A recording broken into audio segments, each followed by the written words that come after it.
সাংবাদিকের নামে হত্যা মামলা, সাংবাদিক যারা তেলবাজি করেছে, যারা সরকারের দালালি করেছে তার জন্য মামলা হবে দালালির মামলা, সরকারের মামলা, অপেশাদারিত্বের মামলা। সাংবাদিক কি করে হত্যা মামলার আসামি হয় এবং জেলে থাকে? এক নাম্বার। উনি ভারতীয় দোসর, উনি আওয়ামী লীগের দোসর। এই জাস্টিস, এই যে আমাদের যে ট্যাগের সংস্কৃতি যেটা আওয়ামী লীগ করতো, তাকে বিরোধিতা করলেই সে বিএনপি জামাত, তাকে বিরোধিতা করলেই তুমি তো রাজাকার।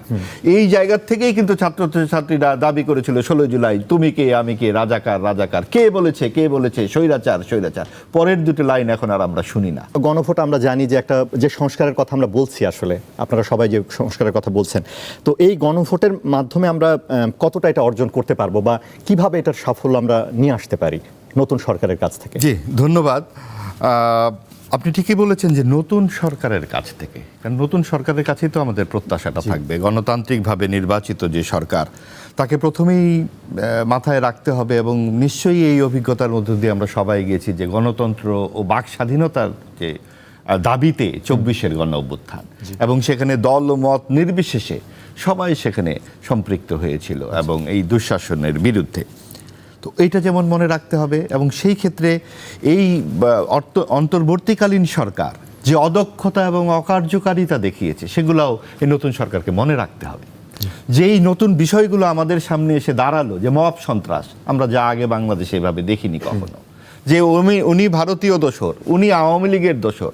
এই জাস্টিস, এই যে আমাদের যে ট্যাগের সংস্কৃতি যেটা আওয়ামী লীগ করতো, তাকে বিরোধিতা করলেই সে বিএনপি জামাত, তাকে বিরোধিতা করলেই তুমি তো রাজাকার। এই জায়গা থেকেই কিন্তু ছাত্রছাত্রীরা দাবি করেছিল 16 জুলাই তুমি কে আমি কে, রাজাকার রাজাকার। কে বলেছে স্বৈরাচার স্বৈরাচার। পরের দুটো লাইন এখন আর আমরা শুনি না, আমরা প্রথম দুটি শুনি। কারণ স্বৈরাচার শব্দটি আসলে এখন আর উচ্চারিত কম হয়, হয়তো ভবিষ্যতে আরও কম হবে। কারণ যেই সরকার থাকে, সে যখন স্বৈরাচারী ভূমিকায় অবতীর্ণ হয়, সে ভুলে যায় যে তাকেও এই প্রশ্নের সামনে যেতে হবে, জবাবদিহিতার সামনে যেতে হবে।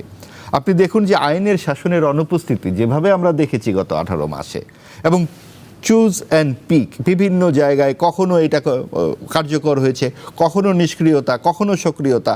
আপনার সাংবাদিকের নামে হত্যা মামলা, সাংবাদিক যারা তেলবাজি করেছে, যারা সরকারের দালালি করেছে তার জন্য মামলা হবে দালালির মামলা, সরকারের মামলা, অপেশাদারিত্বের মামলা। সাংবাদিক কি করে হত্যা মামলার আসামি হয় এবং জেলে থাকে? এক নাম্বার।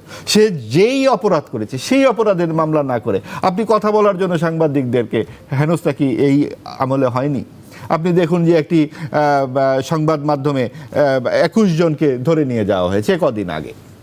কাজেই এই প্রশ্নগুলো আমাদের করতে হবে, আগামীতেও করতে হবে, আমাদেরকে প্রশ্ন জারি রাখতে হবে।